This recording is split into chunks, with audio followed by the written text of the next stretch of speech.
Hello Year 7, today we are multiplying and dividing decimals by 10, 100, 1000, etc. Every number contains a decimal point, but it is usually not shown in integers. So for example, the number 345, we can't see a decimal place in that number, but it is the same as saying 345.0, and in this second version you can see the decimal point there after the 5. Also in the number 2500, that would be the same as 2500.0. So if you can't see a decimal point, it means it's at the end of your number. So next dot point. Extra zeros can be added in the columns to the right of a decimal point without changing the value of the decimal. So 12.5 is the same as 12.50 or 12.500 or 12.5000. We can add zeros, as many zeros as we like there, and it doesn't change the value of the decimal. When a decimal is multiplied by a 10, which is also another way of saying 10 to the power of 1, the decimal point stays still and the digits all move one place to the left.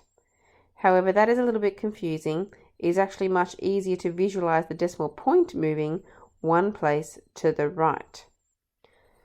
So that means in these examples here, if I want to multiply by 100, I like to count the zeros. I have 2 zeros on that number 100.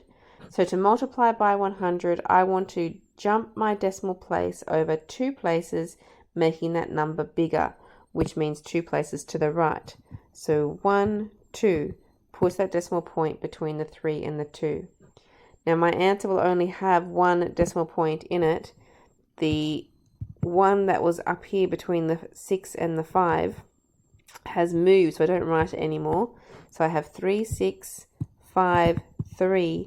My decimal point is now there after the 3, before the 2. In question 2, I am multiplying by 10,000.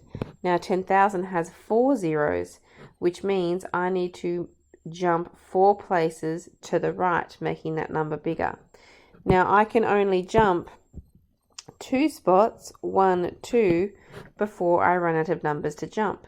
When that happens, we add some extra zeros, because remember, adding zeros doesn't change the value of my number when they're after the decimal place. So when I continue jumping, I've done 2, 1, 2, 3, 4 jumps, puts the decimal right at the end of those extra zeros that I drew there. So that makes my answer 43100. I don't need to write the decimal point here at the end. Okay, it's at the end of the number, so I can just write it like that. So when you're multiplying, you're moving your decimal point to the right. When you're dividing, we now need to move our decimal point to the left, making our numbers smaller.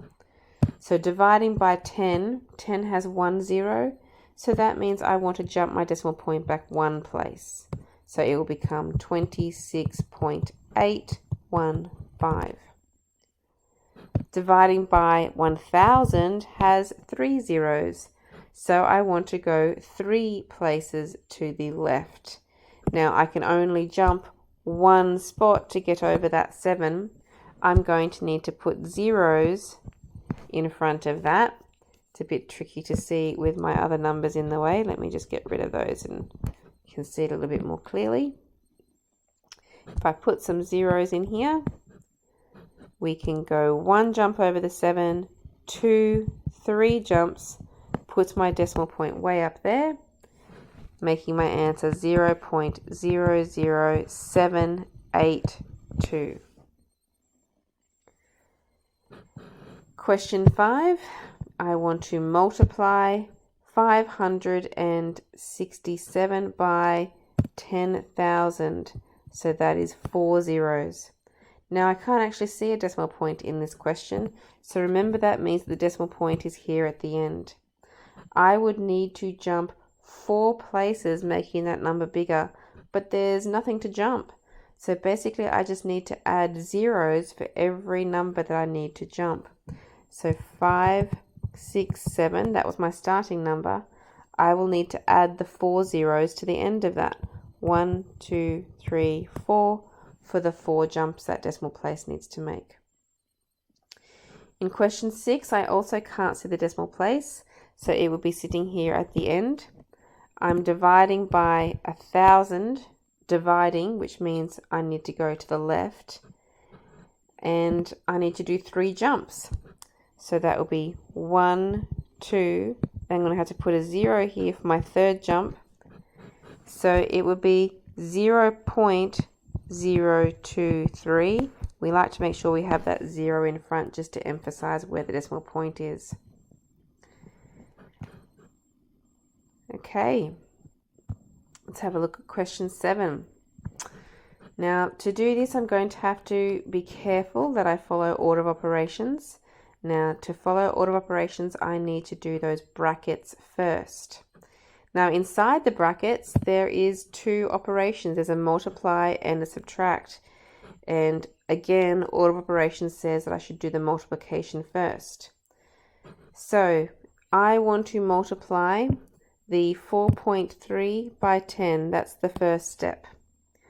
So 4.3 times 10 means I'm going to move that decimal point 1 jump over to be 4.3.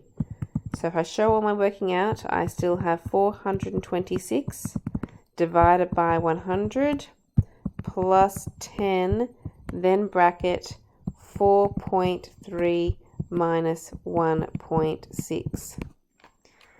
Okay, now I still have the brackets there. So now I need to do that subtraction.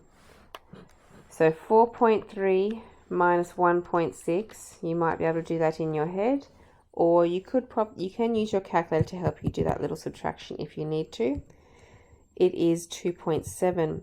So we now have 426 divided by 100 plus 10. Now the brackets means multiplied with the 2.7 that we've just calculated from in here. Okay, next in our order of operations, our brackets have been done. So now we need to work from left to right doing our multiplication and division. And the first thing that comes up is this division. So when dividing by 100, that has 2 zeros, we need to move the decimal point back 2 places. Well, the decimal point would be here at the end. So 1, 2 jumps back would make that 4.26.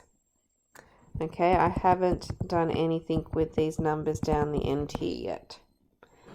The next thing to do, still working on multiplication and division, will be this multiplication. So that would be the 4.26 that I'm not doing anything with. 10 times 2.7, or 2.7 times 10. The 1 0 on that 10 means I need to jump this over 1 spot to be 27. And the last step is to perform that addition, where I want to go 27 plus 4.26. Well, the 27 plus 4 makes 31, and the 0.26 will stay there as well. So try to show all of your steps, all of the working out as you do these questions. Okay, so that's it.